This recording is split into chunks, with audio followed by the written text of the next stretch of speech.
Hello and welcome to the channel. Today I want to review / give my first impressions of Rollin Rascal. Rascal being the adorable little dude on the screen now and the cover of the game. I've seen some clips a while back for this game, but it kind of fell in my mind a little bit. But that ends here and now. I'm going to be reviewing my time in the demo and letting you all know what I think and if you should give it a try. Okay, let's get this out of the way now.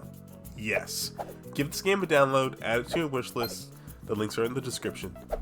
Curematic Studio has really provided a fantastic view as to what masterpiece this game could be, with this demo serving as that window. Now, let's lay some foundation. This is my opinion, and we can have different ones. And that's cool.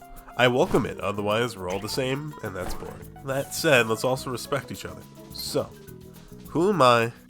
Well, I'm just a small piece of toast, sharing my thoughts, nothing special. And if you're cool with that, let's dive in. So, the positives. What does this game do really well? Speed and creativity. What does it want to do? Be a love letter to 3D platforming. And does it do it? Yes, dear God, yes. I explored the Kickstarter and Steam page to get an idea of what their goal was. This was, of course, after I played the demo. I should probably do that first next time. Like I had mentioned earlier, this game wants to be a love letter to 3D platforms like Sonic the Hedgehog. But they also stated that they wanted the interactivity of a Mario game. Now that's a challenging combo. I think, and forgive me here if I'm wrong, I haven't played a newer title from SEGA or Nintendo in a little bit, but I think the two juggernauts are still working on that concept themselves. Of course, without losing their brand identity. And now I can confidently say, Rollin Rascal hits the mark with flying colors. You can achieve some serious speed here. It took me a little bit to understand how I was meant to tie everything together. I think I played the 2 single-player levels 10 times collectively before I had my "I get it" moment. And that could very well be the consequence of me being rusty in the genre. But when it clicked, man, you could lose Rascal if you try hard enough. Once I let go of my twitchy reactions and just follow the flow of the level, I started to crush my own personal records. I saw myself go from 7 minutes to 5 minutes to 3 minutes.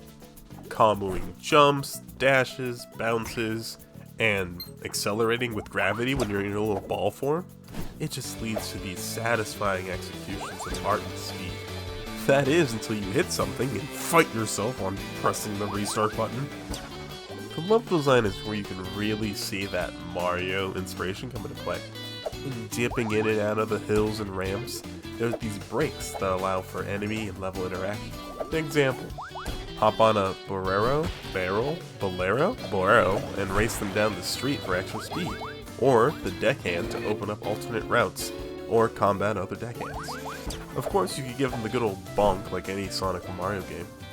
With the levels available in the demo currently, I can really tell there's a lot of effort placed into giving the players the freedom to carving a path out from start to end.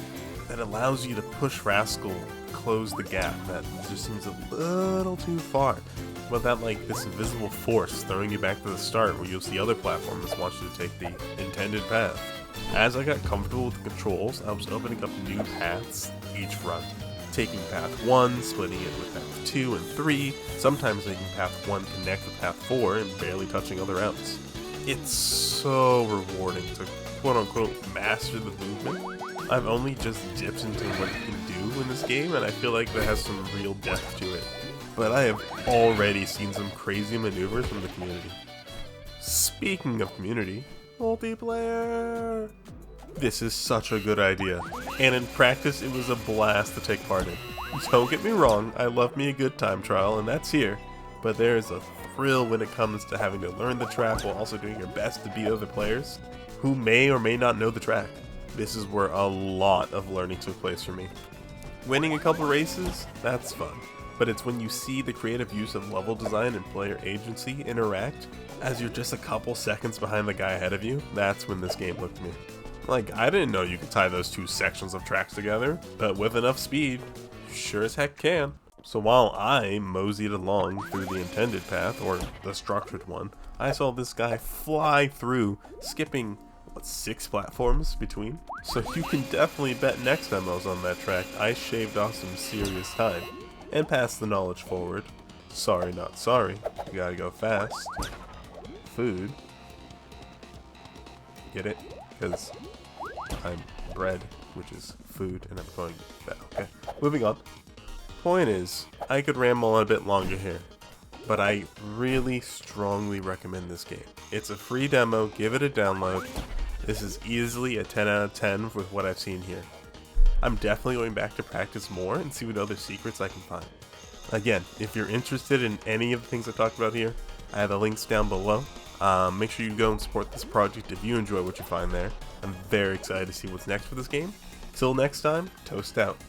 To end the video, I'll leave you guys with the best run I was able to get.